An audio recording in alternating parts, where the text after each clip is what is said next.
Ambisi saat ini bukan lagi globalisme liberal, melainkan globalisme imperial ala lama. Tetap saja globalis. Disinilah letak ketegangan dengan basis pendukungnya. MAGA, Make America Great Again, sebuah konstituen America First, kelompok restrainers di Washington DC. Jadi dia bimbang secara internal, tetapi kebimbangannya bukan lagi soal globalisme liberal. Itu sudah berakhir, namun globalisme imperial masih ada. Akan berbentuk seperti apa? Apakah akan mengambil bentuk offshore balancing, seperti yang telah lama dikemukakan oleh Mearsheimer dan Walt? Atau justru akan mengikuti agenda neokonservatif?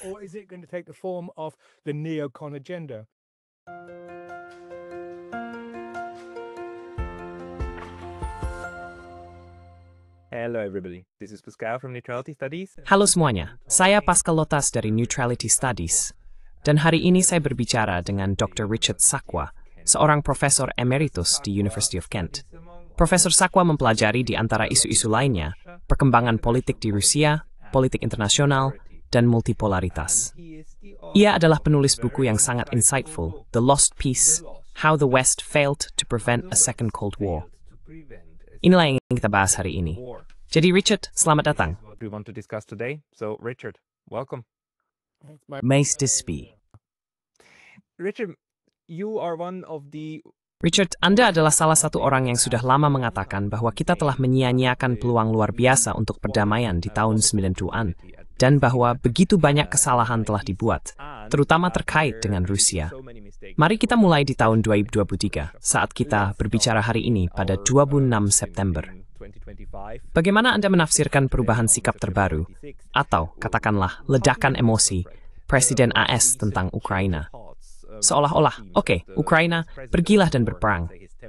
Kalian bisa menang. Kalian bisa merebut semuanya kembali. Tidak masalah. Dan kami akan terus menjual senjata kepada kalian. Dan Eropa, kalian harus membeli senjata dan memberikannya. Di mana posisi kita dalam perjalanan panjang dan sangat menyedihkan dari perang Ukraina ini? And very sad trajectory of the Ukraine war. Ya, saya pikir setiap kali berbicara tentang Trump, selalu ada semacam lapisan ganda dalam ledakan emosinya, mari kita sebut begitu. Ada tingkat permukaan, yang seringkali sangat mengganggu dan tentu saja sangat situasional. Dan saya pernah berargumen di tempat lain, ini seperti penunjuk arah angin, tergantung siapa yang terakhir berbicara dengannya. Dalam kasus khusus, di Perserikatan Bangsa-Bangsa ini, dia berbicara dengan Presiden Volodymyr Zelensky. Dan juga, jika dia baru saja berbicara dengan Keith Kellogg di satu sisi, daripada Steve Witkoff di sisi lain, dan seterusnya. Jadi itu adalah tingkat pertama. Tapi ada juga sisi Trump yang lebih dalam. Di tingkat permukaan, tampaknya dia akhirnya bersikap tegas terhadap Putin, bersikap tegas terhadap Rusia, dan benar-benar mendukung posisi perang Ukraina.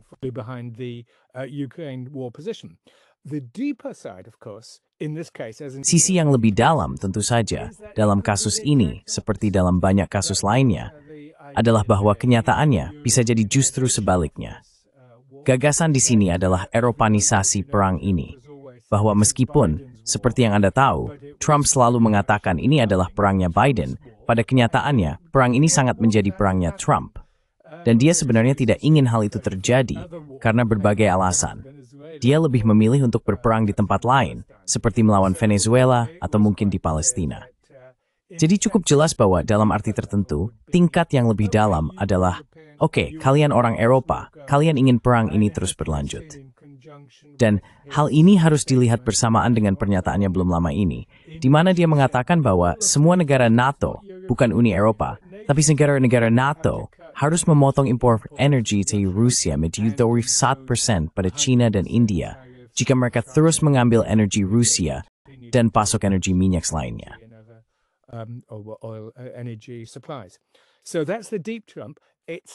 Jadi itulah Trump yang lebih dalam. Intinya adalah mengatakan, oke, kalian orang Eropa, kalian yang mau perang, kalian yang tangani, kami mungkin akan membayar. Jadi kalian beli senjata kami dan kalian yang bayar. Tapi kalian bisa pakai senjata kami, mungkin juga sebagian intelijen, ISR, pengawasan, dan semacamnya. Jadi itulah argumennya. Dengan Trump, tingkat pertama selalu benar-benar tidak konsisten. Tingkat kedua, dalam arti tertentu, ada Trump yang lebih dalam ini. Dan itu sebenarnya sudah ada sejak komentar politik pertamanya di tahun 1980-an. Ketika saat itu, dia sudah terobsesi dengan tarif. Dan saat itu dia sangat anti-Jepang, padahal Jepang adalah sekutu. Dan tentu saja itu bergeser kepada masa jabatan pertamanya.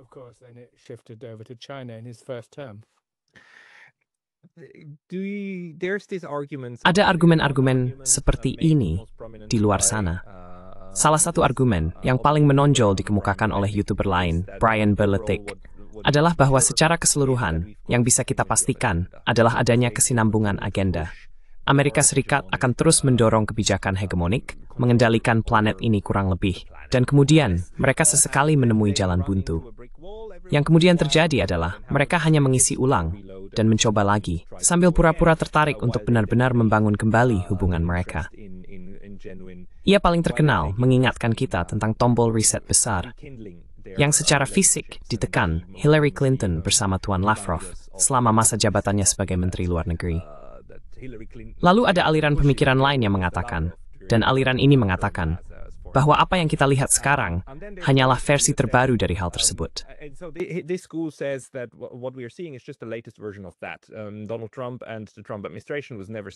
Donald Trump dan pemerintahan Trump tidak pernah benar-benar serius soal ini. Kaum establishment juga tidak serius soal perdamaian dengan Rusia. Yang kita lihat hanyalah, Anda tahu, semacam persiapan ulang dan bersiap-siap lagi untuk menyerang di lain hari, serta pembagian tugas, melemparkan beban perang kepada orang Eropa.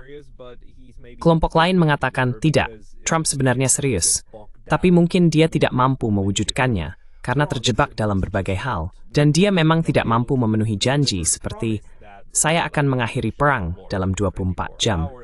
Yang itu sudah pasti. Tapi ada ketertarikan yang tulus. Hanya saja Deep State mungkin terlalu kuat. Ditambah lagi, orang Eropa dan Ukraina mungkin sudah diatur sedemikian rupa, sehingga hal itu memang tidak mungkin terjadi. Menurut Anda, di mana letak masalahnya? Sehingga tampaknya kita tidak bisa keluar dari perang ini.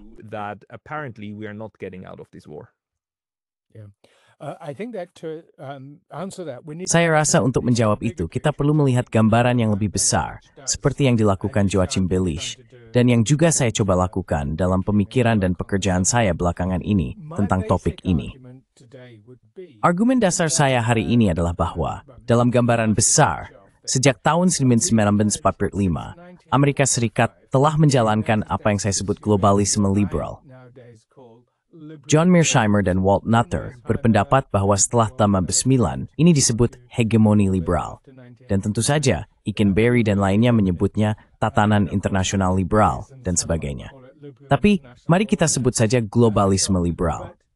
Ini selalu merupakan, bagaimana saya mengatakannya, komitmen yang hati-hati namun tulus terhadap sistem internasional berdasarkan piagam, terhadap perserikatan bangsa-bangsa, terhadap multilateralisme. Namun globalisme liberal memiliki dua wajah.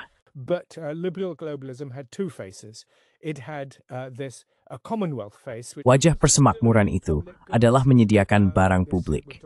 Kita sedang membicarakan organisasi perdagangan dunia yang kemudian menjadi sistem perdagangan terbuka, agenda Roosevelt.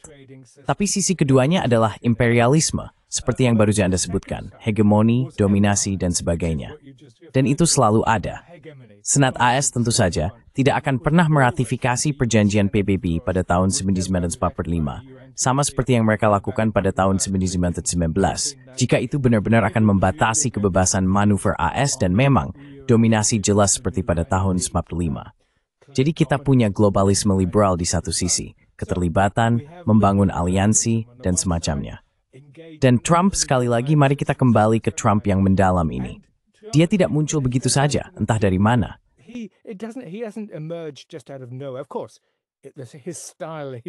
Tentu saja gayanya unik, nyeleneh, dan memang tak tertandingi. Ya, mungkin juga tak bisa diulang. Tapi apa yang dia lakukan adalah mencerminkan aspek lain dari semua ini. Jadi, ambisi hari ini bukan lagi globalisme liberal, melainkan globalisme imperial ala zaman dulu. Tetap saja globalis. Disinilah letak ketegangan dengan basis pendukungnya. MAGA, Make America Great Again, dan kelompok America First, para restrainers di Washington DC. Jadi dia bimbang secara internal, tapi kebimbangannya bukan lagi, oke, globalisme liberal sudah berakhir, melainkan globalisme imperial tetap ada.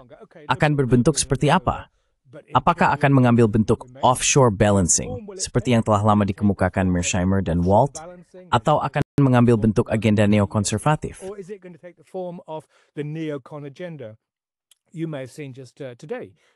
Anda mungkin telah melihat hari ini, misalnya Robert Kagan, sosok utama intervensi neokonservatif AS, menulis sebuah artikel di The Atlantic yang berargumen bahwa dugaan, serangan drone ke Polandia, pesawat MiG di atas Baltik, jauh dari pantai Estonia, bahwa inilah saat penentu. NATO harus bertindak dan harus efektif, jika tidak, Rusia akan menang.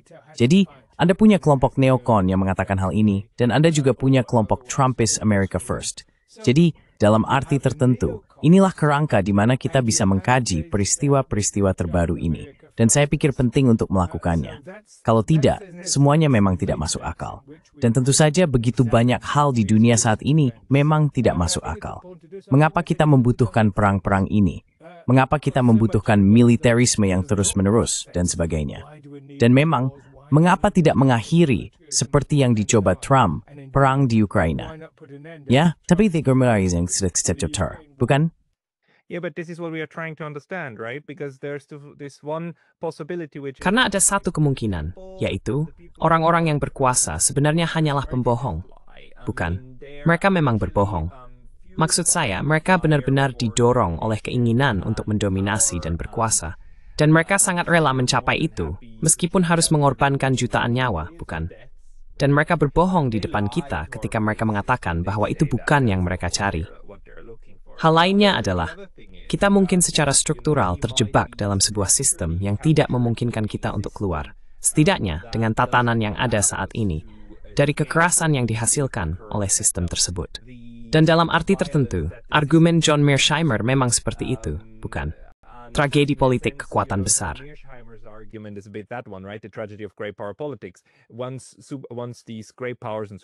Begitu kekuatan besar dan adidaya menjadi sangat kuat, mereka akan berusaha menciptakan begitu banyak keamanan bagi diri mereka sendiri, sehingga mereka pasti akan mengganggu pihak lain, yang kemudian memicu reaksi balik.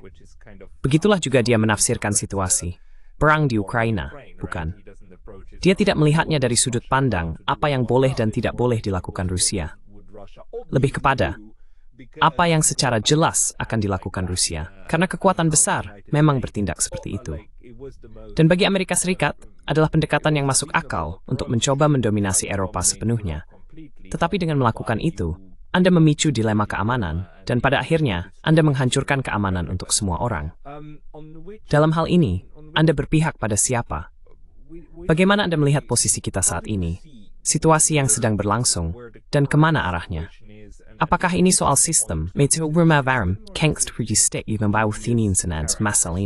Lead us into this mass slaughter. Keduanya benar. Analisis John Mearsheimer memang brilian, tetapi menurut saya itu masih kurang memadai, jika saya boleh berkata demikian. Saya cukup ahli di bidang saya. Dan yang lebih penting lagi, keberanian dia dalam mengemukakan gagasan-gagasannya yang benar-benar bertentangan dengan arus utama. Saya pikir itu adalah intervensi yang sangat penting. Namun menurut saya, ada sesuatu yang kurang. Ya, dia adalah seorang ilmuwan. Hubungan internasional klasik, dan dia berfokus pada anarki global dan sebagainya. Tragedi kekuatan besar dalam konteks itu. Namun, saya mengambil pendekatan yang sangat berbeda, dan itulah sebenarnya kerangka konseptual untuk karya saya, Lost Peace. Saya berpendapat bahwa kita telah, dan kita mendirikannya pada tahun 1945, dan faktanya tahun ini kita merayakan ulang tahun ke-80, pendirian Perserikatan Bangsa-Bangsa.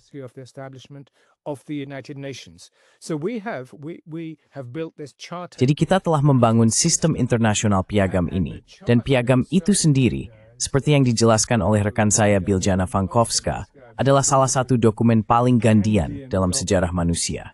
Namun, ini muncul setelah perang paling katastrofik dalam sejarah manusia pada tahun 1945. Bagaimanapun, kita memiliki sistem internasional piagam, dan itu penting. Tidak ada yang menyarankan bahwa ini adalah pemerintahan dunia. Tidak ada yang menyarankan bahwa ia memiliki semua kekuasaan tambahan itu. Tetapi piagam ini menetapkan kerangka normatif tentang apa yang dianggap sah dalam politik internasional. Dan dalam sistem internasional, piagam ini, kita kemudian memiliki tatanan dunia yang saling bersaing. Jadi, ini bukan hanya isu-isu hubungan internasional yang abstrak. It's not, abstract IR issues. It's a very concrete agents, is where I say. Ini adalah agen-agen yang sangat konkret. Disinilah saya mengatakan keduanya. Itulah sebabnya saya menjawab keduanya. Karena ini tentang isu-isu spesifik. Model tatanan dunia. Dulu kita punya model Soviet yang runtuh pada 1991. Tapi sekarang kita punya sesuatu yang sudah saya gambarkan cukup lama. Orang Rusia menyebutnya Barat kolektif. Saya menyebutnya Barat politik. Saya tidak punya waktu untuk menjelaskan secara rinci mengapa saya menggunakan istilah itu. Tapi pada dasarnya, kita punya sistem kekuatan Atlantik yang didirikan selama Perang Dingin Pertama. Sistem ini dikutuk oleh, seperti yang Anda tahu, Eisenhower dalam pidato perpisahannya, kompleks militer industri, sebuah mesin raksasa.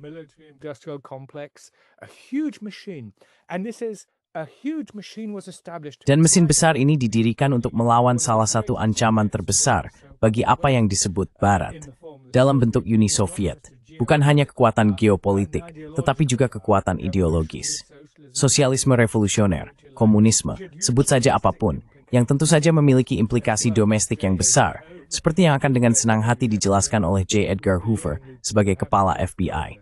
Jadi kita memiliki Barat politik ini, monster ini, yang didirikan, bahkan Truman, namer hetahanings linkser, rutinis pribrengne, wos nesupting bemangtuing, I bchiptom its monster. So there's a whole stack of people saying, we've created a monster. And this monster was... Ya, dan monster ini terlalu sukses jika boleh dikatakan dalam mengikat Eropa Barat ke dalam sistem ini, sistem kekuatan Atlantik. Jadi para elit kita, bahkan Giorgia Meloni di Italia, yang berasal dari tradisi yang sangat berbeda, tapi dia pro-NATO. Jadi kita memiliki apa yang oleh orang Jerman disebut Westbindung, keterikatan pada Westbindung ini. Jadi mesin ini, dan tentu saja Trump sekali lagi mencerminkan pandangan itu di Amerika Serikat. Mengapa ini step in upward politik ini? Member Serikat datang major perjuangan seni dan seterusnya. Juga dari itu, saya sekarang ingin mengintegrasi sebuah buku Kebangkitan dan Kejatuhan Barat Politik.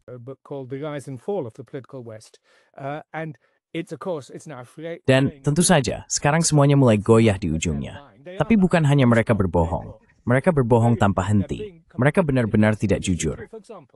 Misalnya, gagasan bahwa 3 MiG ini telah melakukan intervensi. Mereka berada 3 km di utara Pulau Faindlu, yang berjarak 12 km dari pantai Estonia.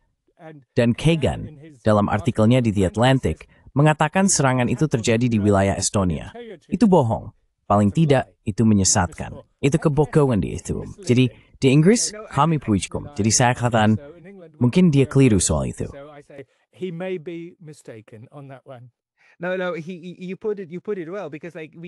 Tidak. Kamu mengatakannya dengan baik. Karena kita memang perlu membedakan lagi antara level-levelnya, kan? Di satu sisi, mereka berbohong soal fakta murni dari apa yang terjadi. Di sisi lain, mereka, dalam arti tertentu, sangat jujur secara grotesk soal ideologi mereka, kan? Kebohongan itu berkaitan dengan bagaimana mereka ingin dunia ini, bukan seperti apa adanya, tapi seperti apa yang mereka bayangkan seharusnya dunia dipersepsikan agar berada di pihak yang benar dalam sejarah. Karena Kagan itu, maksudku, dia adalah pausnya kaum neokonservatif, kan? Dan dia secara konsisten mengeluarkan penafsiran-penafsiran yang salah, kebohongan yang disengaja, atau interpretasi dunia yang tanpa kebenaran, tapi semuanya mendukung cara pandang kaum neokonservatif tentang apa yang seharusnya terjadi selanjutnya. Dan semuanya berujung pada dominasi Barat secara strategik, seperti Astidin.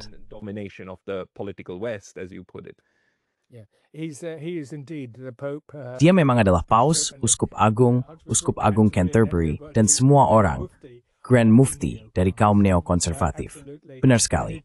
Dan ini adalah proyek yang didorong oleh ideologi dan tentu saja proyek kekuasaan untuk mempertahankan dominasi dan hegemoni Amerika Serikat. Dan tentu saja, ini semakin menjauh dari realitas, yang membuatnya semakin patologis jika Anda mau. Dan disinilah kita berada sekarang. Secara lebih spesifik misalnya, salah satu manifestasinya adalah di Amerika Serikat. Kita melihat kaum neokonservatif berusaha menarik Trump ke kubu mereka. Sementara di sisi lain ada yang kita kira akan menjadi kubu Vance, yaitu para pendukung America First. Dan sekarang ada pertarungan besar di Washington antara dua kubu ini. And it is. There's a big battle in Washington now between these two wings. In Europe, sadly, we Di don't Eropa, really have- sayangnya, kita bahkan tidak benar-benar memiliki perdebatan yang kaya seperti itu. Kita tidak membahasnya. Instead of which, Sebaliknya, para pemimpin Eropa kita saat ini justru dilanda demam perang dan Rusofobia pada tingkat yang bahkan di Washington, seperti yang dikatakan dalam sebuah artikel, mereka khawatirkan Estonianisasi kebijakan luar negeri Barat. Artinya, Rusofobia yang revanchis dan penuh kekerasan ini, militansi untuk terus melakukan eskalasi tanpa batas selama orang lain yang bertempur. Maksud saya, Estonia yang kecil dan berani dengan pasukan sebanyak 4.000 orang tidak akan menghadapi Rusia sendirian. Tapi jika mereka bisa menarik Washington untuk terlibat, ya, itu sama-sama untung. Tentu saja, itu berarti akhir umat manusia dalam Perang Dunia Ketiga. Tapi itu harga kecil yang harus dibayar jika kita benar-benar bisa menghajar orang-orang Moskow yang mengerikan itu. Ini kegilaan. Memang, benar-benar kegilaan. it's a madness. It is, but it's really interesting of how the madness actually works. Tapi sangat menarik bagaimana kegilaan itu sebenarnya bekerja. Salah satu cara kegilaan itu beroperasi sekarang, di mana ekornya mulai menggigit anjingnya, adalah bahwa orang-orang Eropa yang telah sepenuhnya terjebak secara ideologis, justru mendorong kebijakan-kebijakan yang sebelumnya pada dasarnya digunakan seperti keran. Kadang dibuka sedikit, kadang ditutup sedikit, kan? Datang dari AS, kadang-kadang lebih banyak, kadang-kadang lebih sedikit neokonservatisme. Dan sekarang, orang Eropa seperti, tidak, kita harus benar-benar terjun sepenuhnya. Ditambah lagi tentu saja, Estonia, Latvia, Lithuania, negara-negara Baltik. Dan kita punya kepala kebijakan luar negeri Uni Eropa yang berasal dari Estonia. Dan dia, seperti yang selalu saya katakan, adalah putri kelahiran Soviet dari seorang aparat komunis. Dan sekarang, dia memimpin serangan terhadap para pewaris di Moskow dari sistem sebelumnya. Mereka jelas berbeda. Mereka saint, Esprit smort terlapis matnis, dan melagai. Bisa sementara pendems haskrel itu. An ideology. Can you maybe speak to that? Yeah. I'd give two responses to that. Saya punya dua tanggapan untuk itu. Yang pertama adalah bahwa para elit Eropa yang sangat teramerikanisasi ini sekarang sangat kecewa. Tentu saja, karena Amerika sedang mendekonstruksi keamerikaannya sendiri dalam gaya Amerika lama, jika boleh saya katakan begitu. Jadi, mereka ingin melanjutkan perjuangan itu, bahkan tanpa Amerika Serikat. Mereka sudah sangat teramerikanisasi, begitu menjadi bagian dari barat politik itu, sehingga bahkan jika Amerika Serikat membelot, seperti yang sebagian terjadi di bawah Trump, mereka akan terus melanjutkan perjuangan itu sampai akhir. Dan ini menyebabkan, karena sifatnya meniru, jika Anda mau ini sekunder, maka menjadi lebih tidak bertanggung jawab daripada sumber utamanya, yaitu Washington, yang seperti Anda katakan, selalu menjaga jalur diplomasi tetap terbuka. Always kept a level of diplomacy open, even under Biden, quite clearly they weren't. Bahkan di bawah Biden, Anda tahu, sudah cukup jelas bahwa mereka tidak akan meningkatkan perang Ukraina ke tingkat Perang Dunia Ketiga. Oleh karena itu, tentu saja, Kagan mengkritik Biden karena tidak sepenuhnya terlibat. Mengapa mereka tidak langsung berperang total melawan Rusia sejak awal? Dan ini sangat besar, Anda tahu. Ketika saling menyalahkan soal Ukraina muncul, itu akan menjadi salah satu tema besar. Jadi ini tidak bertanggung jawab. Yang bertanggung jawab sepuluh Washington. Kekuatan Eropa untuk bertanggung jawab atas perang damai buai. Kami sering kesual penguasa di Tuan Kerms di Washington. Masters and lords over in Washington. So that's the first argument to say that, Jadi itulah argumen pertama, untuk mengatakan bahwa patologi-patologi dari westernisme politik akhir ini lebih berbahaya di benua Eropa kita sebagai tahap akhir. Tetapi tentu saja, hal itu akan hancur dalam berbagai cara. Argumen besar kedua yang ingin saya sampaikan, dan ini agak lebih kontroversial, dan saya sedang mengerjakannya, adalah perilaku seperti ini oleh Estonia, Polandia, dan para elit pasca komunis, serta Landsbergis tentu saja, di Lithuania. Menulisari kekerasan yang sangat malam di Lithuania, khususnya dalam waktu yang lama. in Lithuania particularly for a long time. And this is the very character of the Dan inilah karakter sebenarnya dari akhir Perang Dingin dan revolusi pasca komunis pada tahun 99 hingga 1991. Sekarang saya sedang memikirkannya, dan kebangkrutan intelektual pada saat-saat itu. Bahwa pada tahun 99, Anda tahu, jelas sekali, dominasi Soviet akan segera berakhir, dan banyak orang akan menyambutnya. Dan saya sendiri tentu saja menyambut kemunculan negara-negara yang kami kira akan menjadi negara demokratis yang bangga dan luar biasa. Namun, yang terjadi justru cara komunisme dilampaui, yang sekarang saya sebut sebagai revolusi negatif. Hanya ada pelarian dari sesuatu, dan inilah gagasan melankolia, bahwa negara-negara ini entah bagaimana dibajak atau diculik, yang menurut saya sangat primitif dan bodoh sejujurnya. which is so primitive and imbecilic, to be quite honest. These were countries with complex histories. Negara-negara ini memiliki sejarah yang kompleks, kerangka kerja yang rumit. Pada tahun 1930-an, khususnya Polandia, gagal terlibat dalam pembentukan keamanan kolektif. Dan karena itu, memikul tanggung jawab besar. Dan tentu saja Inggris, yang selalu mendukung hal tersebut, berbeda dengan Prancis, yang mencoba membentuk entente kecil di antara negara-negara Eropa Tengah pada masa antar perang. Jadi dengan kata lain, untuk memahami bagian kedua dari jawaban saya, Anda harus mundur sedikit untuk memahami perjalanan Eropa Timur sebagai sebuah proyek geoideologis. Dan tahun 1999 telah meradikalisasi elemen tertentu dalam visi itu, yang sekarang menghasilkan buah yang sangat-sangat beracun. Dengan kata lain, sisi positifnya, yaitu negara-negara merdeka, Georgia, Armenia, luar biasa, siapa yang menentangnya? Tetapi kemudian kegagalan mereka.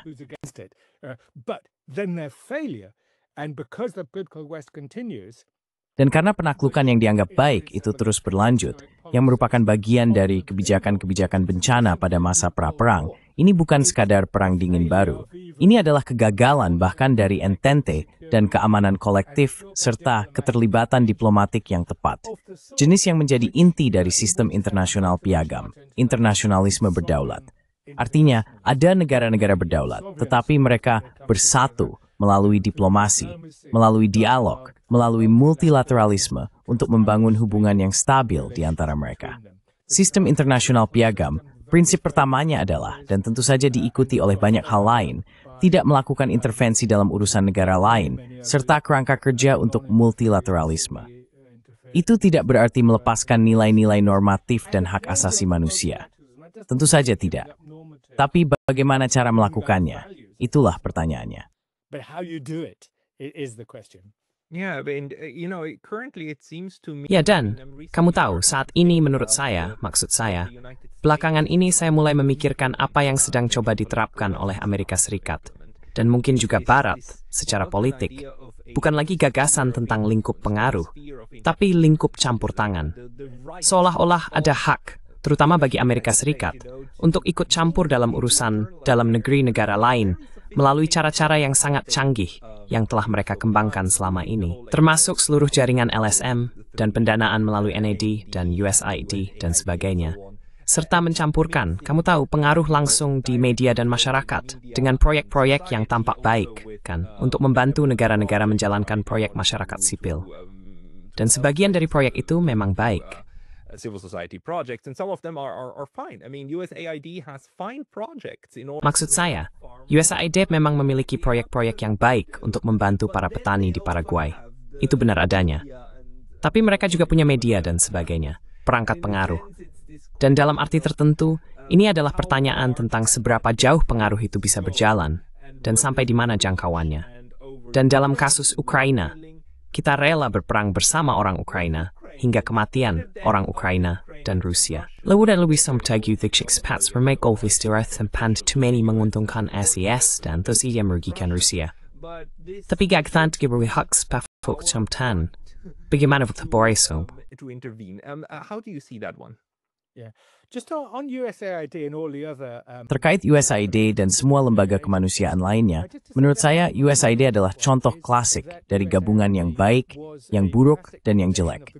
Saya tidak tahu bagaimana membagi proporsinya, tapi sungguh, meski ada yang mengkritik saya soal ini, saya akan mengatakan hingga 70% pekerjaan USAID itu baik. Mereka mendukung program AIDS, pencegahan HIV, mendukung layanan kesehatan perempuan, dan sebagainya. luar biasa. Dan juga program pangan. Itember Nathius Tumin Bettini. Thanta, Kimahas Mavening Somewhere Mike Strikot, and Kamek Rank Gizi to you with Rujahal, is Sis Thethbird Thafantine. In doing so much good work over the years. But the bad. Namun, sisi buruknya tentu saja adalah upaya campur tangan politik, yang sebenarnya tidak pantas dan membawa bencana, dan yang kemudian justru menimbulkan efek balik dan menghancurkan kebaikan yang ada. Dan sebagian dari itu bahkan menjadi buruk, karena, ya, saya tadinya ingin membahas secara rinci bagaimana sebagian bantuan ini terkait dengan aborsi dan hak-hak perempuan dan sebagainya, tapi kita tidak akan masuk ke perdebatan itu. Dan sisi buruk yang paling menonjol, khususnya berkaitan dengan LSM.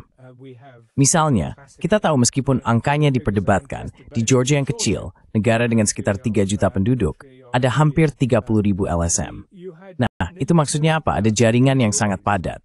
What's that all about? You have this dense network, and of course, we now saw after USAID was closed. Dan tentu saja, kita sekarang melihat setelah USAID ditutup, berapa banyak LSM masyarakat sipil dan organisasi media Ukraina yang disebut-sebut akhirnya ditutup. Semuanya menjadi sangat terdistorsi karenanya. Jadi itulah sisi baik, buruk, dan buruk sekali. Mari kita coba selamatkan yang baik dan singkirkan yang buruk dan yang buruk sekali. Namun pertanyaan yang lebih besar yang Anda ajukan sangatlah penting. Dan untuk menjawabnya, ya, memang, setelah 1991, dengan berakhirnya tatanan dunia Soviet dan tidak adanya pesaing sepadan, Barat secara politik menjadi sangat radikal. Barat mengklaim dirinya bersifat universal. Dengan kata lain, Barat mengambil alih hak-hak istimewa dari sistem internasional piagam dan perserikatan bangsa-bangsa. Dan itulah mengapa konsep yang disebut tatanan berbasis aturan ini menjadi penting, karena secara eksplisit, aturan kita yang mendominasi dan diutamakan dibandingkan hukum internasional.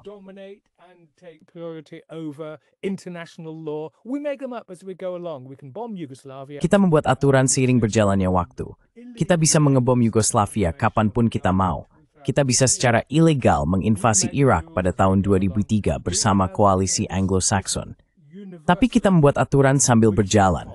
Kita memiliki universalisme ini, yang sebenarnya palsu tentu saja, karena universalisme sejati adalah milik perserikatan bangsa-bangsa dan sistem piagam. Itu adalah perebutan kekuasaan. Dan tentu saja ada ketegangan antara keduanya. Perlu dicatat juga bahwa universalisme ini tidak hanya ditandai oleh standar ganda, tetapi standar ganda memang melekat dan menjadi bagian dari itu. Karena secara definisi, ini adalah universalisme palsu, yang berarti akan bersifat selektif dan sewenang-wenang.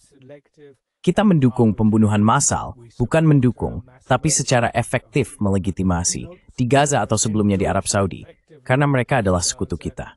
With art, anything pemerintahan pemilihan demokratis di Chile, Siedmanal 22 di Garid, Wazibanding. In Chile in 1973 and so much more.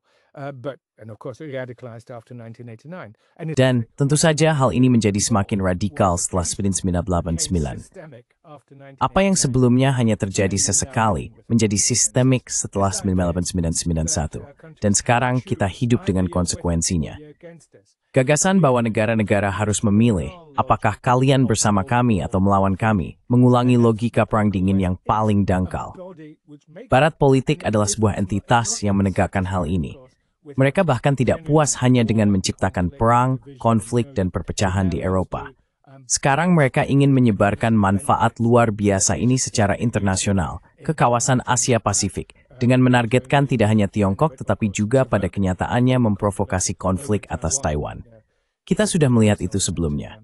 Jadi memang, ini adalah universalisasi dari NATO-isasi Uni Eropa, dan sekarang tentu saja ada upaya untuk menatokan Asia Pasifik.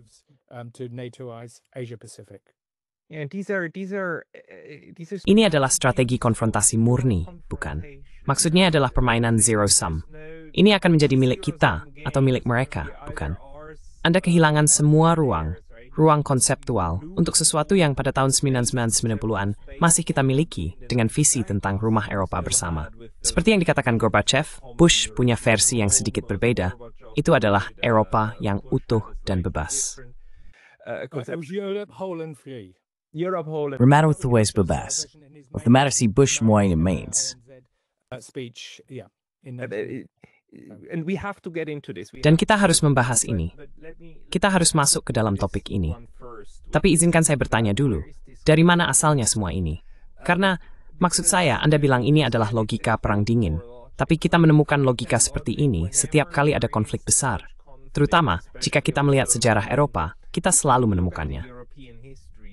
Saya mempelajari soal netralitas ini kan, dan hal yang paling umum terjadi ketika salah satu kekuatan besar berperang adalah orang-orang Eropa selalu berdebat. Kalau kamu tidak bersama kami, kalau kamu tidak bersama saya, berarti kamu melawan saya. Jadi, perang-perang itu juga selalu menjadi konflik untuk menekan pihak netral atau menarik mereka ke pihakmu agar memastikan kamu punya aliansi sebesar mungkin. Dan lawanmu tidak punya apa-apa, benar kan?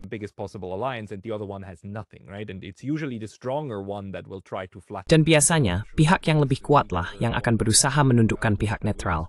Karena pihak yang lebih lemah justru lebih diuntungkan secara struktural jika pihak netral tetap netral. Hal ini sudah terjadi sejak lama, bahkan sejak zaman Yunani kuno. Dialog Melos sebenarnya adalah orang Athena yang mengatakan kepada orang Melos, kalian tidak boleh netral. Kalian harus bertempur bersama kami, atau kami akan membunuh kalian semua. Dan akhirnya, memang mereka membunuh semua orang Melos, karena orang Melos. Dan disitulah mazhab realis kemudian berkata, kita belajar dari situ. Yang kuat melakukan apa yang mereka bisa, dan yang lemah menanggung apa yang harus mereka tanggung. Tapi hal lain yang muncul adalah, tidak, kita sebenarnya tidak menerima pihak netral. Apakah itu merupakan hal budaya dari dunia politik barat yang sudah ada sejak dulu? Atau justru itu adalah ciri global dari kemanusiaan kita?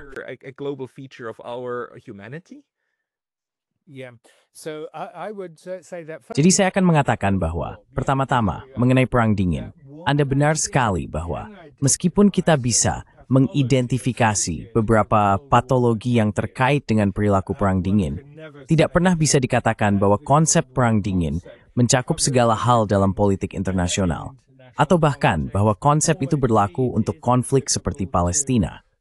Tentu saja, hal ini mungkin tidak terbantu selama Perang Dingin pertama dan perpecahan antara kekuatan besar ini tidak ini. Namun yang jelas, mencakup segalanya. Mengenai situ, itu kita memecah argumen lebih jauh.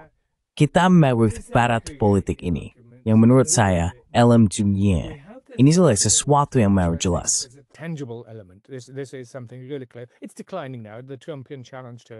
Sekarang sedang menurun tantangan Trumpian terhadapnya, dan orang-orang Eropa yang berusaha mempertahankan barat, politik dengan cara lain, dan seterusnya. Begitulah cara saya memandangnya. Namun ada tingkat kedua, sebelum saya masuk ke tingkat ketiga, yaitu Perang Peloponnesia. Tingkat kedua adalah bahwa dalam semua konflik kita, Anda tahu, Anda berbicara tentang permainan zero sum. Kita memiliki barat politik, tetapi kita juga memiliki barat peradaban. Alan Freeman menyebutnya barat Kolumbian. Ini dimulai dari tahun 1492, yang disebut penemuan Amerika. Dengan kata lain, kita sedang membicarakan barat kolonial dan imperialis, di mana mereka memang bersikeras bahwa standar mereka, ideologi mereka, yang tentu saja adalah kekristenan, adalah satu-satunya yang benar.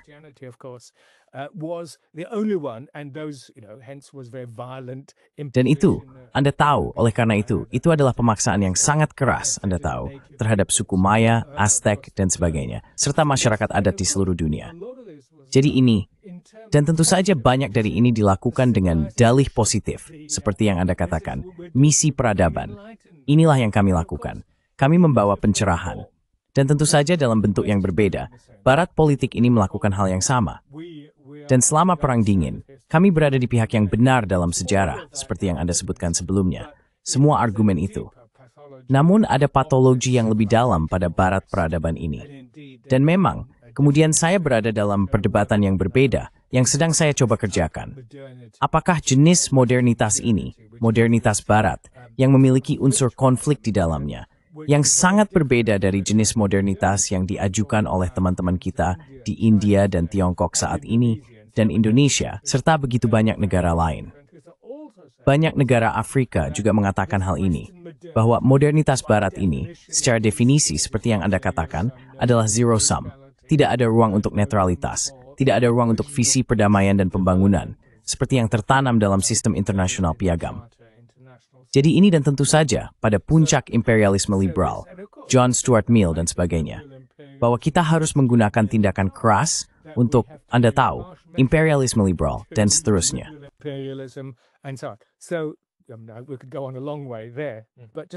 Jadi kita bisa membahas ini dalam waktu yang lama.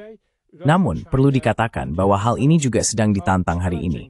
Rusia, Tiongkok, India, dan sebagainya sedang menantang upaya Barat politik untuk memiliterisasi keamanan Asia Pasifik. Mereka juga menantang secara lebih dalam dan mendasar Barat peradaban ini, sejarah kolonialisme, imperialisme, istilah Tiongkok tentang satu abad penghinaan. Namun ada aspek ketiga, yaitu Barat peradaban dalam arti tertentu, kembali ke jika Anda mau perang Peloponnesos. Tapi ada juga Barat kultural, namun tidak bisa disebut Barat. Jadi kita sebut saja Eropa kultural. Memang ini kembali ke peradaban Yunani Romawi, peradaban Kristen, Yahudi Babilonia.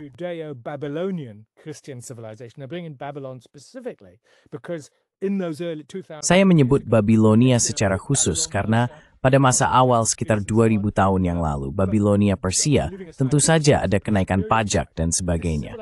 Tetapi jika kita kesampingkan sisi keamanan yang sederhana, persilangan peradaban, kita baru memahami betapa dalamnya hal itu. Jadi budaya Eropa, kita selalu merupakan dialog antar peradaban. Dan sekarang saya berpendapat bahwa untuk mencoba melampaui baik jenis modernitas yang diwakili oleh Barat sebagai peradaban, maupun jenis konflik zero-sum yang tertanam dalam politik Barat, yang kini diadopsi secara menyeluruh oleh orang Eropa, mereka justru menolak sisi terbaik dari sifat kita, yaitu budaya Eropa kita, yang selalu berdialog dengan peradaban Sinai, Indus, Babilonia, Persia, dan peradaban lainnya. The Babylonian, Persian, and other civilizations. And it's that vision which we now need. Dan visi itulah yang sekarang perlu kita hidupkan kembali. Dan tentu saja saya percaya cara paling langsung untuk melakukannya adalah dengan kembali ke sistem internasional Piagam 1945 yang bukan milik Barat saja. Memang Amerika Serikat dan Roosevelt sangat penting dalam hal itu. Tetapi Tiongkok, Uni Soviet, dan pihak lain juga berkontribusi. Jadi dengan kata lain, ini bukan situasi yang tanpa harapan. Kita perlu kembali ke akar yang paling dalam. Euremides of Astries Elgrog Mrais Emat Ting. When met hebat berislisidi Thucydides, the met respect kalian thrisik kita mitkiling. Yeah, no, it's very good that you're saying that. Ya, tidak. Sangat baik bahwa Anda mengatakan itu. Saya sangat senang. Sangat mudah untuk terjebak dalam suasana pesimis tentang situasi kita saat ini. Tapi saya berharap Anda benar bahwa sebenarnya ada kemampuan untuk keluar dari masalah ini. Karena kita sudah pernah melihat hal seperti ini sebelumnya, bukan? Kita pernah melihat bagaimana kita keluar dari krisis besar dan bahaya besar. Bahaya yang benar-benar eksistensial, seperti krisis rudal Kuba tahun 92 dan sebagainya. Kita kemudian memasuki masa détente, dan kita juga pernah melihat itu sebelumnya. Maksud saya, abad ke-19 yang panjang sangatlah penuh kekerasan karena Eropa menguasai seluruh planet dan membantai jutaan orang di luar Eropa. Tapi di dalam Eropa, mereka sebenarnya berhasil menciptakan sesuatu, sistem konser, yang kurang lebih menjaga semacam perdamaian.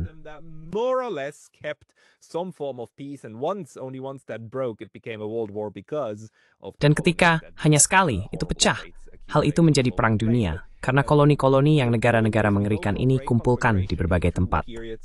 Tapi intinya adalah, kita beralih dari konflik besar ke periode kerjasama dan kolaborasi yang nyata.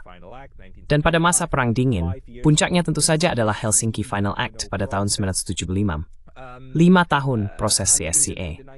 Dan pada 1990-an, sekali lagi kita melihat bagaimana ada visi untuk menciptakan sesuatu, lalu kita kembali kehilangan itu. Barat secara politik, atau bahkan mungkin secara budaya, kembali kehilangan dirinya dalam sesuatu yang kemudian mengarah pada konflik besar yang kita alami saat ini. Bisakah Anda juga menguraikan hal itu?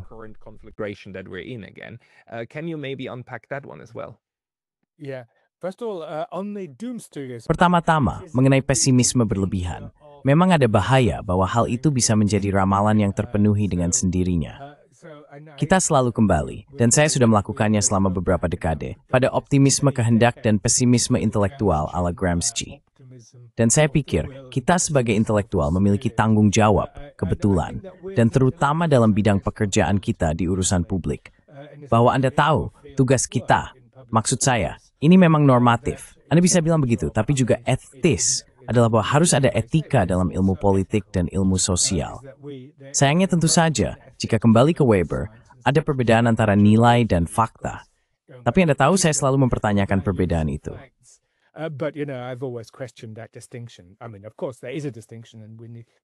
Maksud saya, tentu saja ada perbedaan, dan kita tidak bisa menyamakan tingkat analisis. Tapi itu adalah diskursus yang sama sekali berbeda. Namun, mengapa, dalam arti tertentu, saya tetap mempertahankan keterlibatan dalam urusan publik? Dan Anda tahu, apakah saya benar atau salah? Jelas apa yang saya lakukan adalah menunjukkan kerangka konseptual, di mana kita tidak hanya harus kembali ke Eropa kultural ini, tetapi juga mengatakan bahwa bahkan di dalam masyarakat kita sendiri, ada Barat yang lebih baik yang kini sedang berjuang untuk muncul. Dan kita tahu ini dari begitu banyak interaksi dengan teman-teman kita dan diskusi perdebatan intelektual. Sayangnya, kita berada dalam bahaya untuk dibatalkan dan ditekan dalam berbagai cara.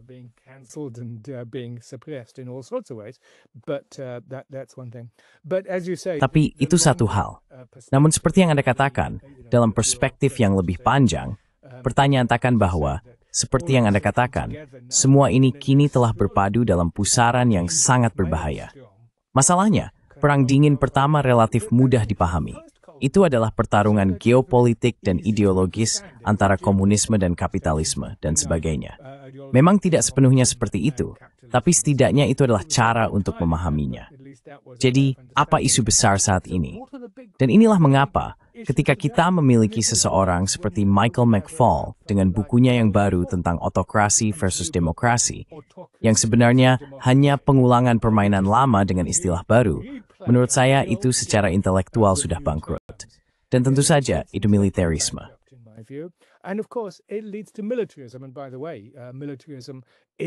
Ngomong-ngomong, militerisme adalah salah satu elemen yang sangat mendasar di jantung politik Barat.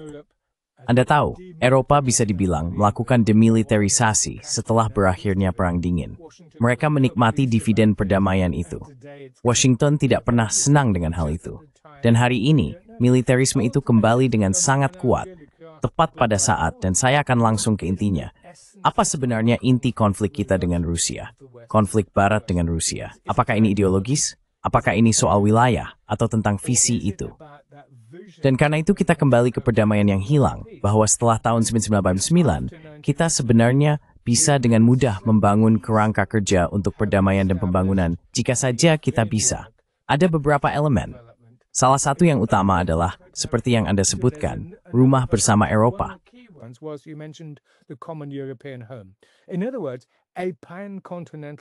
Dengan kata lain, sebuah tatanan perdamaian panbenua dari Lisbon hingga Vladivostok. Itu tidak akan pernah diizinkan oleh Washington, bukan? Mereka mengatakannya secara eksplisit. Mereka secara eksplisit mengatakan bahwa NATO harus terus dipertahankan sebagai instrumen untuk melanjutkan penaklukan Eropa Barat. Para pemimpin Eropa Barat sebagian besar menerima hal itu, kecuali Charles de Gaulle, yang sebenarnya tidak menyukainya. Dan pada beberapa saat, Margaret Thatcher harus diakui, serta beberapa pemimpin Jerman selama Ostpolitik. Jadi itulah garis Ostpolitik. Dan tentu saja, teman-teman kita di Washington melakukan segala cara untuk melemahkannya, termasuk menghentikan hubungan energi. Dan mereka menang. Washington telah menang.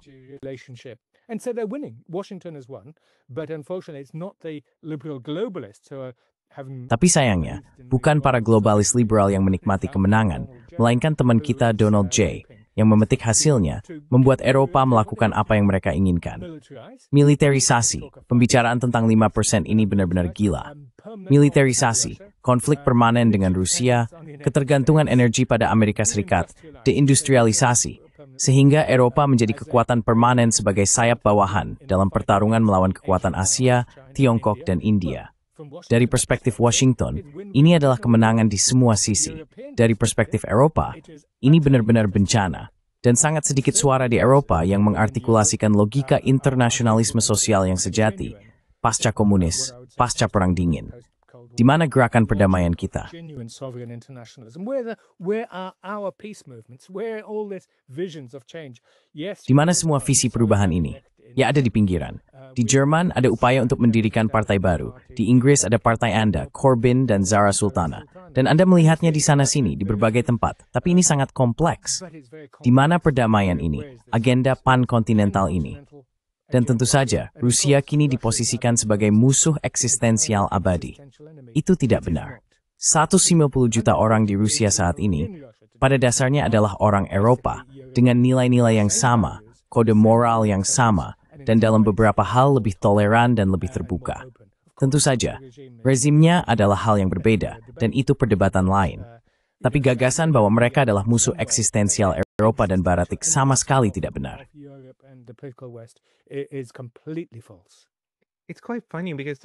Ini cukup lucu, karena orang Rusia sepenuhnya mampu memperdebatkan dan mendiskusikan semua hal ini, termasuk sistem politiknya. Dan kita melihat, misalnya Glenn Deason di kanalnya beberapa hari yang lalu, menghadirkan editor Russia in Global Affairs. Fyodor Lukyanov. Ya, saya pikir Fyodor Lukyanov. Mereka benar-benar mampu membahas hal ini dan pro dan kontra dari sistem yang lebih atau kurang otokratis dan sebagainya. Ini Eropa Barat. Ya, orang Amerika juga. Orang Amerika mampu membahas hal semacam ini. Memang, orang Eropa tidak. Orang Eropa seperti semuanya atau tidak sama sekali. Kamu bersama kami atau melawan kami. Dan jika kamu tidak bersama kami, maka kamu adalah boneka Putin. Dan terutama di Jerman, kamu akan, maksud saya, kamu habis. Dan saya sangat khawatir tentang satu rekan Jerman yang baru-baru ini saya undang ke saluran saya, Jonas Stögel. Dia cukup muda, dia akademisi yang sangat baik yang mempelajari propaganda, dan sekarang dia benar-benar membicarakan temuannya di saluran YouTube-nya. Tapi, dia masih di dalam Jerman. Maksud saya khawatir tentang orang-orang yang mengkritik sistem dari dalam.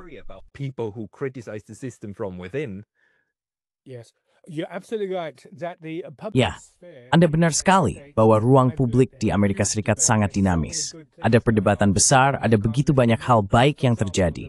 Maksud saya tidak bisa menyebutkan semuanya, tapi misalnya Quincy Institute for Responsible Statecraft dengan Anatol Lieven, Nikolai Petro, dan banyak lainnya yang terlibat di dalamnya.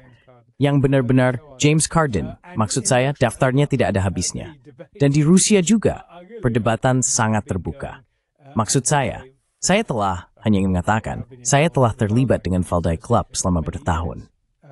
Tapi juga, misalnya, mereka punya forum di IMEMO, Institute of World Economy and International Relations, sebuah institut terkenal dari Russian Academy of Sciences.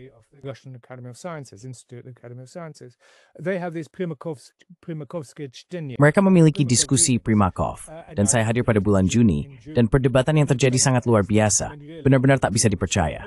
Keterbukaan, tantangan, pemikiran mendalam, dan kedalaman intelektual di semua tingkatan benar-benar sangat baik. Begitu juga dengan Valdai, omong-omong. Formatnya masih relatif liberal. Tapi inilah tragedinya.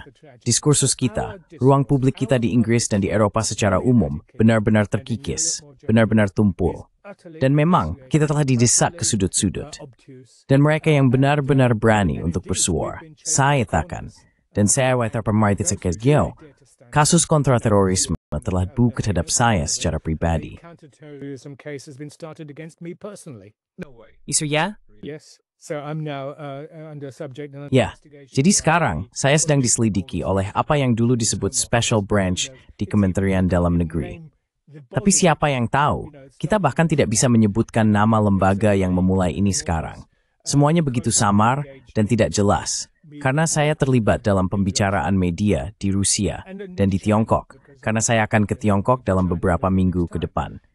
Jadi sekarang ini benar-benar primitif dan tentu saja menakutkan. Dan ada Robert Skidelsky, omong-omong, Lord Robert Skidelsky, yang merupakan salah satu pemikir independen yang berani sebagai anggota House of Lords, yang juga pernah ditahan dan diinterogasi di bawah ketentuan yang sama, yaitu Undang-Undang Kontraterorisme 2019. Anda tidak akan percaya jika tidak mengalaminya sendiri. Dan sayangnya, bahkan membicarakannya saja, omong-omong, sudah berisiko terkena sanksi.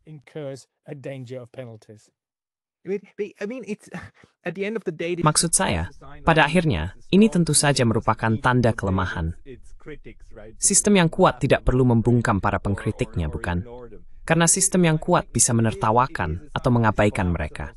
Jadi, ini adalah tanda kelemahan, tapi juga merupakan tanda dari keruntuhan ini dan dari keruntuhan Eropa secara umum, yang sangat, maksud saya, berbahaya secara pribadi.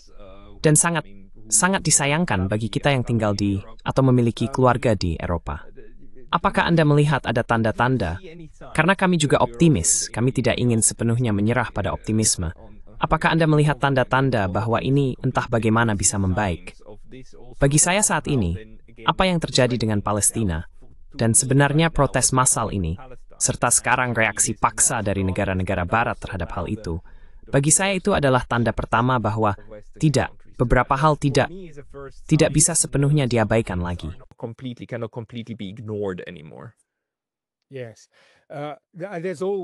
Ya, selalu ada ruang untuk, saya bahkan tidak yakin kata yang tepat adalah optimisme, tetapi keberanian tertentu dalam komitmen intelektual akan terus berlanjut. Dan seperti yang Anda katakan, akhirnya, mungkin arus mulai berubah dalam hal isu Palestina. Dan Anda tahu, sekali lagi, mari kita tidak takut pada isu utama. Kita memiliki perang besar di perbatasan kita sendiri di Ukraina. Dan itu benar-benar orang seperti saya yang telah menyerukan perdamaian sejak awal. Tapi tentu saja, kami ingin melihat, kami perlu bekerja. Ngomong-ngomong, saya sangat pesimis tentang bagaimana semua ini akan terjadi. Saya merasa bahwa kekuatan Eropa Barat sudah terlalu dalam dan terlalu banyak berinvestasi dalam proyek Ukraina.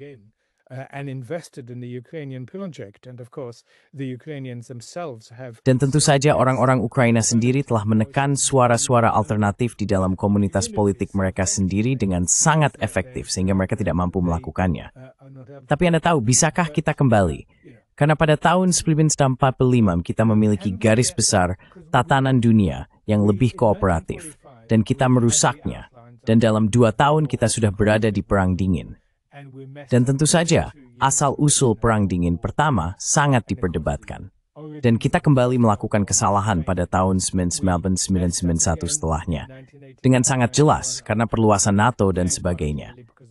Bahkan Zbigniew Brzezinski yang menginginkan perluasan NATO mengatakan harus ada perjanjian keamanan yang menyeluruh dengan Moskow. Ini ada di bukunya tahun 1997, The Grand Chessboard. Apakah kita sedang mendekati titik perubahan besar lainnya? Saya rasa iya. Saya pikir name Rausum Umakinsalinu, and was me to Ramalith. That the old ways no longer work. The Europeans intent on keeping the old ways. Orang-orang Eropa bersikeras mempertahankan cara-cara lama, pola pikir lama, seperti yang dikatakan Gorbachev. Di mana pemikiran baru? Kita tidak membutuhkan pemikiran baru. Kita hanya perlu penegasan kembali atas prinsip-prinsip dalam piagam sistem internasional. Tidak ada gagasan alternatif atau sistem baru yang diam-diam menunggu di belakang layar. Setelah Versailles, setelah Liga Bangsa-Bangsa, ada pemahaman bahwa mereka membutuhkan keseimbangan antara Komite Kekuatan Besar dan Komite Federatif, Majelis Umum Perserikatan Bangsa-Bangsa. Sekarang kita sudah memilikinya. Tugas kita hari ini adalah mewujudkan kembali visi tahun 1945, bahkan semangat tahun 1945. Dan kita melihat itu dalam BRICS, Organisasi Kerjasama Shanghai, dan dalam rekonsiliasi antara India, Tiongkok, dan Rusia, serta masih banyak lagi, dan banyak pihak lainnya, serta Lula da Silva di Brasil. Di situ lamber optimisme saya. Ya, dan kita juga melihatnya dalam pembicaraan politik, bukan? Satu hal yang pada dasarnya menyatukan semua orang adalah tidak ada yang benar-benar mempertanyakan Perserikatan Bangsa-Bangsa sebagai sebuah cita-cita, sebagai sebuah gagasan, dan sebagai sebuah piagam, bukan? Saya harus menyelah. Uizagar menaladi perang. Itu Bleni Statu, Israel dan Torain.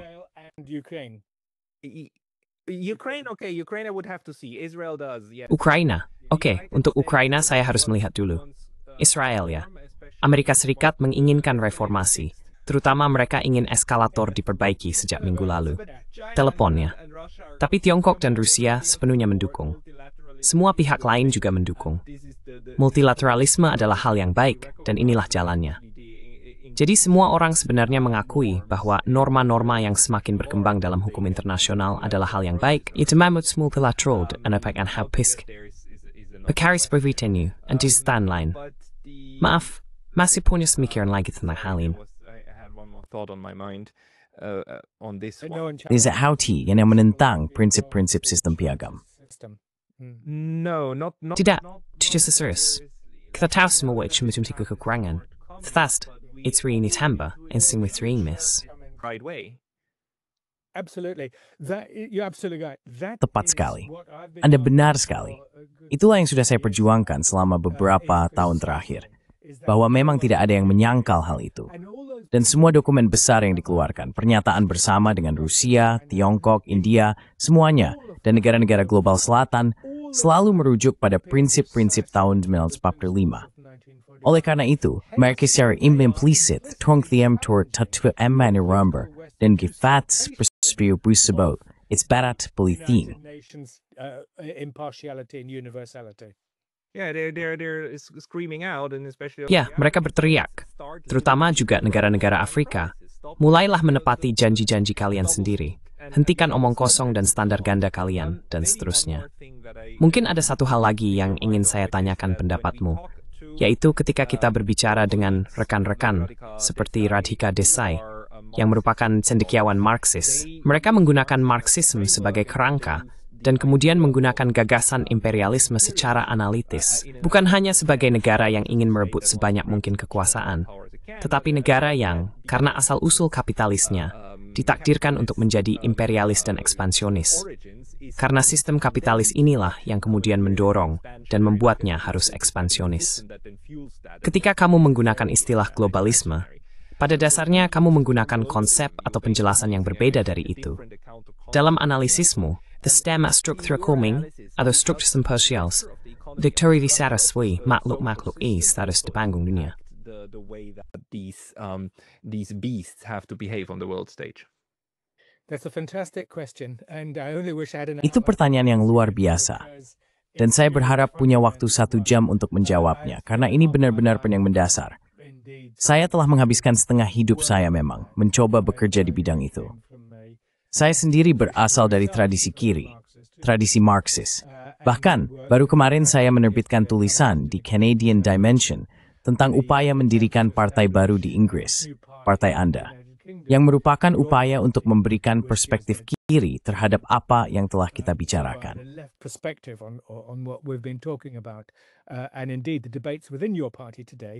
Dan memang, perdebatan di dalam partai Anda saat ini adalah tentang sejauh mana kapitalisme benar-benar dapat dijinakan. Apakah kita bisa mencapai demokrasi yang adil dan setara dalam sistem pasar? Tentu saja, seluruh perkembangan sosial demokrasi didasarkan pada gagasan bahwa kita bisa menggabungkan demokrasi dan pasar. Dan karena itu, secara implisit, sejak Bed Godesberg pada tahun 1999, gagasan sosial demokrasi adalah bahwa hal itu mungkin. Jadi, menurut saya, arus pemikiran tersebut dan ide-ide lainnya sangat kaya dan penting. Pada dasarnya, pandangan saya selalu bahwa ya, ini sangat penting. Tetapi bahaya dari perspektif kiri Marxis adalah mereduksi tingkat analisis dan menyederhanakan segalanya menjadi dinamika kapitalisme. Terutama bentuk kapitalisme neoliberal, dengan finansialisasi, penggerusan kehidupan sosial, dan menjadikan segalanya sebagai produk pasar, termasuk nilai-nilai pendidikan universitas. Isn't via and emat toward show. Which in the United Kingdom has gone a long, long way. And repudiated the very, Dan dia menghargai visi modernitas tinggi yang selalu saya pegang teguh. Apa tujuan pendidikan? Membentuk, menciptakan, memikirkan individu-individu kritis yang dapat terlibat bukan hanya dalam hubungan pasar, tetapi juga dalam hubungan kemanusiaan dalam arti yang paling luas. Jadi karena itu, Anda tidak bisa, dan memang, gagasan pseudo-Marxis yang mengatakan bahwa hukum adalah instrumen ekonomi dan sebagainya, itu tidak benar. Ezebis, hukum dan sistem hukum, it's impora, senuai. Semani sistem ini. Maksud saya, setiap taik setiap berterhak dalam semua. Visi saya, gua may siswa dari nobek cu, emanam prime ball and click gambits dekat. Atuhin wahim. or domains, there's that hierarchy. We have the international system. Then we have the sphere of Kita memiliki sistem internasional. Lalu kita memiliki ranah politik internasional. di mana dulu ada sistem Soviet lama, barat politik yang saling bersaing, dan seterusnya. Tingkat ketiga adalah ekonomi politik internasional, dengan perdebatan yang sangat kompleks tentang hal itu. Dan tingkat keempat sebagai tambahan, ranah keempat, adalah masyarakat sipil transnasional jika Anda mau. Saya berbicara tentang Vatikan, gereja-gereja agama, gerakan perdamaian, dan sebagainya. Jelas, beberapa orang berpendapat, tentu saja, bahwa di era globalisasi, hal ini setidaknya menjadi penting bahkan dominan seluruh ideologi masyarakat sipil ini pada tahun-tahun sebelumnya, yang menurut sangat dibesar-besarkan.